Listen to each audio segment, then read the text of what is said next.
Hello, everyone. It is the 8th episode of a new project called Polemos, and today we have a guest, Johnny Rogers, and you are a volunteer, and I know you for some time, and thank you first of all for coming. Thank you for your time. I know that you are currently moving between different cities in Ukraine, and your main job is to help Ukrainian people. You are a volunteer. First of all, I want to ask you, why did you come to Ukraine? What's your main purpose? Maybe you can tell something more about your job and in general about Ukraine, your time in Ukraine. Yeah, so that's a good question. Thank you for having me. So initially I went to Ukraine as a tourist in 2018. And so I fell in love with Kyiv, and then I kept coming back on vacation, and then I started to know friends, and then during 2022 full-scale invasion, I immediately packed a bag and just came here to do whatever I could to help, basically. And you know, during the first bit, nobody knew what was going to happen. Everything was uncertain. So I basically filed some documents to create a charity, and then I just hit the road and came here to do what I could to help, kind of like open-ended, just help in general. I think a lot of people did this without an actual plan. They just wanted to go help Ukraine. So basically, you are in Ukraine since the beginning of the full-scale invasion, so it means that it's 3 years, right? Yeah, 3 years. Seems like maybe 30 years, but 3. Yeah. And your main mission is what? To come to the point in the occupied territory and region and to give people food, or like the most necessary things to them, right? Well, so yes, initially there was kind of a development, and so initially it was like, what do we do? What do people need? Who needs what? Where are the physical donations being stored? How do we connect the people in need with the stuff that's already here in country? I was trying to, because a lot of people from America were sending stuff over here, so I'm like, I want to make sure the American donations get used in the right terms, right direction, and make sure that everything is working. So then I was trying to chase down American donations where they were being stored, and then I was also going to Donetsk to just make contact with people to kind of by myself independently figure out who needs help and where they are.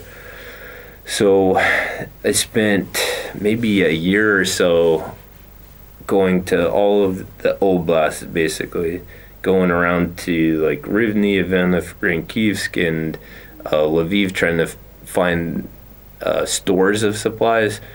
And then I went to Donetsk and a lot of areas, and I was making contact there. And then we would basically just, at first a lot of people would hand deliver stuff, like load up a vehicle and drive to Donetsk.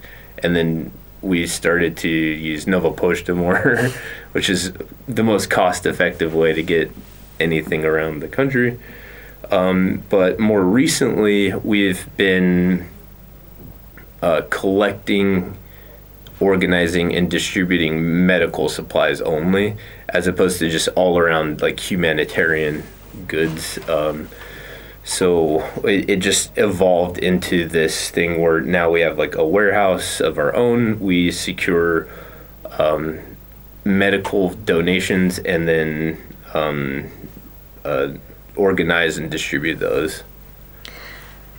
I have a question considering your presence in the Donetsk, you said. because we are doing this in English, and especially like, I mean, I hope that some people are watching us abroad, and for the purpose like to counteract Russian propaganda. What you can say, if you can, by your own eyes, what you have seen in Donetsk? Well, that is a major thing to try to counter because it's pervasive. Russian propaganda is so pervasive; it's everywhere. It is very difficult, but to counter it, as me, just a guy who worked in Donetsk, I don't know where to start. That is such a monumental thing. So, I mean, all of Ukraine is Ukraine. There are people in Donetsk region that speak a different language, whatever, but they are all Ukrainian. Everybody who gets their village attacked the attacks are from the Russians. They go up to a town. It's so hard to, like, I rarely say that word, and it's very difficult to say the R Russian. I usually say invaders or something like this, but I just heard myself say that. But so the invaders, they come towards a town into artillery range, and then they just shoot at the town. Indiscriminately, they just shoot artillery into the next town. So you mean encirclement? Yeah, encirclement, but wherever direction they're approaching a town, they just arrive to it, shoot at the town, and then they say, oh, the Ukrainians are there, so they justify it like this, but most of the things they hit are residential buildings, and there's people in them sometimes, or they just level the towns. Excuse me. Yeah, I'm sorry, like, just for people who are watching us, it's a bit cold here, so yeah, it's fine. I was working outside and underground television. Yeah, underground. Excuse me. So, can you share, please, your opinion, if we're talking not about so tough topics, like, I mean, Donetsk and etc., what you said that you fall in love in Kyiv, in Ukraine, and then you decided to stay here. What was the first thing which made impression on you? I would say the first thing. So I came to Borispol Airport, and then I came from there to the metro, and just everything. It seemed like sorry. Perfect. So it seemed like a different world than I was used to, and then literally every detail of the city, the metro, the people, the food, it was just very foreign to what I was used to. And there was this kind of a mystery, and the style and everything really just caught my attention. And then it seemed like I was here for about a month the first time, and I just felt like it didn't even scratch the surface. Like, there's just so much more to discover, and then I just kept coming back.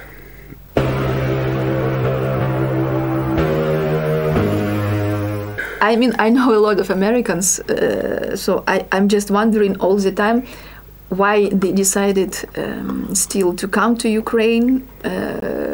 What's the meaning of the country for them, and especially for the United States? And you know that we are so much in need of artillery and military aid. So this is why it's important to talk about that, how actually we can use American audience, maybe different connections and politicians to make the humanitarian and military aid more more active for us, because you're a simple American, and it's it means a lot for us that you just came here and you are protecting Ukraine. But in general, the opinion of America, it's not every American come here to protect us. It has to be some purpose for that, or they need to understand it somehow reflects in them, because what you are doing is kind of a heroism for me, because it's a totally different country. If we're talking about political climate, a lot of politicians in America, they're saying that, in the higher level, why we need to help Ukraine? It's some kind of different country in Europe, like Honduras, how it's different from the hunger in Africa, what's the main difference, and you are here, and it's kind of a symbol. But it's just one person, how to make it more wider for the whole American society. Well, I think that actually ties hand in hand in with the disinformation question earlier, though. So we are combating an information warfare campaign. There's this online campaign of information against Ukraine, against helping Ukraine, and it is so difficult to get any actual information back to the States that's relevant or accurate. And in summary of just like why it's important to help and protect Ukraine, the Russian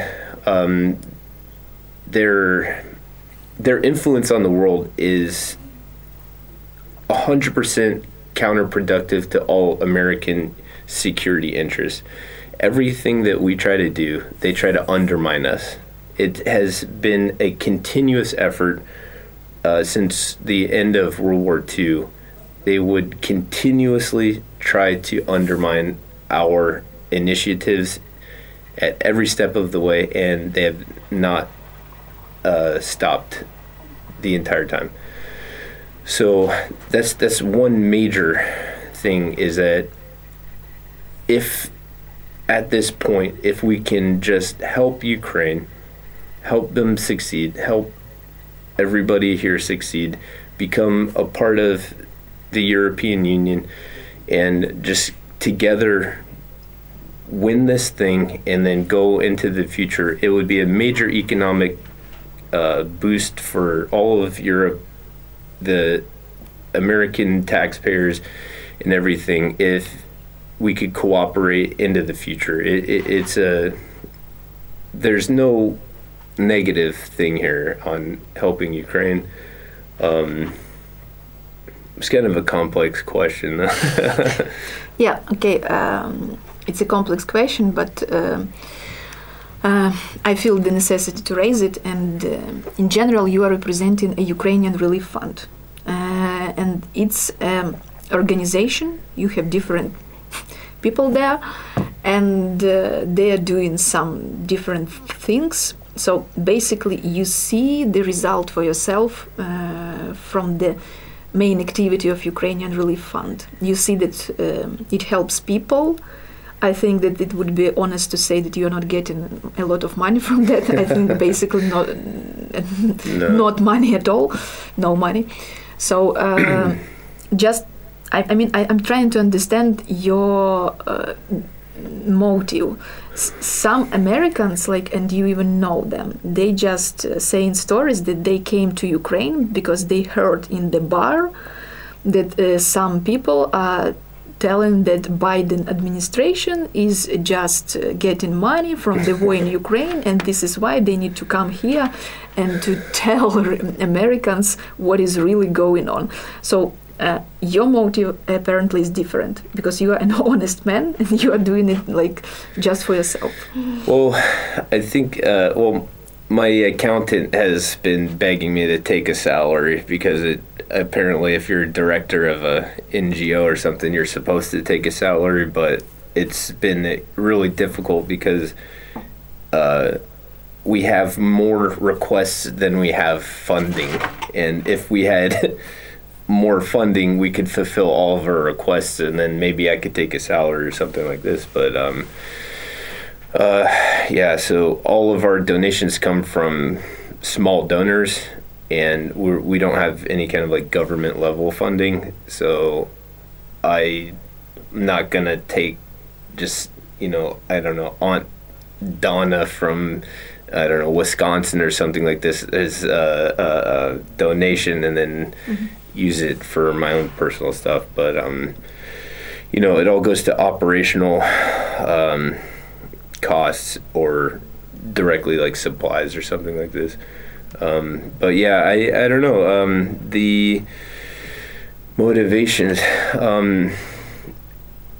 and I guess maybe to explain it too, like, so I think you mentioned you consider going to Donetsk and finding people who need help like a bravery thing. It is, it is, I'm terrified every single time I go to Donetsk. The last time I was there was like 6 months ago, though, in Pokrovsk direction, but every single time I'm absolutely terrified, but I care more about the people than I am scared, if that makes sense. So you're more terrified than oh yeah, I'm absolutely terrified. And you just try not to think about this or something, and get some cool music or something going. Not jinx and have your talisman on and just go. Yeah, to distract yourself. Yeah. From the horror. I mean, what can you say about, if I may ask, some Americans who are just coming here and doing nothing and just having parties and just, I don't know, want to get money or something else from Ukraine and Ukrainian people? Like, did it come to the point when Ukraine became humble, like, I mean, the main place for different people from different countries just to come here and try to get benefit? Would you agree with me or no? I mean, that does happen where, I don't know, either somebody will come here and then post a bunch and ask for donations, and maybe they don't do a lot of assisting or something like this. I've heard of this. Or people come here with a business idea or something like this. I guess the one thing positive is that if people come here, they spend their money, it might help Ukraine economy. So I don't know. I wish that more people would, I don't know, help with the NGOs, support your people on the ground that are doing the work here. Maybe skip the Red Cross donation. I don't know. Do the smaller NGOs. We really rely on very small donations, and we couldn't do it without all of the wonderful people who support us. So that's a pretty tricky topic. Some people have come here to kind of just party, but to be fair, prior in 2018, I came here. I was partying. It's a great city. The Cheap. borscht is amazing. Very cheap. Borscht. What's the main difference for you between the country, like, I mean, between Ukraine and the United States before the war started? The main difference between Ukraine and the United States, oh, it's like, I think peace or something like this. Like, when I was in the States, it seemed like everybody was always rushing around trying to work and work in this pace of life. Everybody's trying to compete with each other in this thing. And then in Kiev, it's just like, you know, this feeling of like, yeah, everybody has to work, but once the work stops, you don't think about it and you just kind of can relax or something like this. And where I was at and the people I knew, it was just like, even after work, you're thinking about more work and what I could do. Oh, maybe a side hustle and another job. And it's like constant pressure to keep on, I don't know, being successful or something like this. And here, people still are very successful and they have all of their goals and their projects and all of this stuff, but it doesn't like consume your entire existence. And I think that's kind of one of the main differences, just like that you can feel this, I don't know, this, I kind of compare it to like island time, where it's just kind of like nice, everybody's kind of calm and, I don't know, not yelling at each other all the time. Can you tell something about American dream and American democracy? Have you seen it in your country? No, like embarrassing questions. American dream. So, the American dream. I, first and foremost, am an American. I love America. This is turning into kind of like a hostage interview or something. I love America more than anything. It's my home. The one thing is that in maybe the past 20 years or so, it's the American dream has been more difficult. If you're just kind of a like a lower economic person, to like just use hard work and work your way up to a higher level of economic success or something like this. It seems like it seems like people have just written the rules to where lower economy families can't succeed as much as they were able to. And or if you go to America with this hope of attaining some prosperity, it's just more of a challenge these days, I believe. And I don't think it's just my opinion. I feel like most Americans feel this way. The American dream is kind of a Hallmark movie or something like this more than it is a actual reality these days. So yeah, it's just, and as far as democracy goes, maybe we'll just pass on that question. Next. It's kind of a tough subject. I know we are here just to people to listen to us in English and to know more about Ukraine. That was one of the main reasons of my project. So maybe I think foreigners will listen us, but maybe people who are from Ukraine and who know English also will listen us. So what can you tell them? Something inspiring, something which how Ukraine caught you. What's the influence?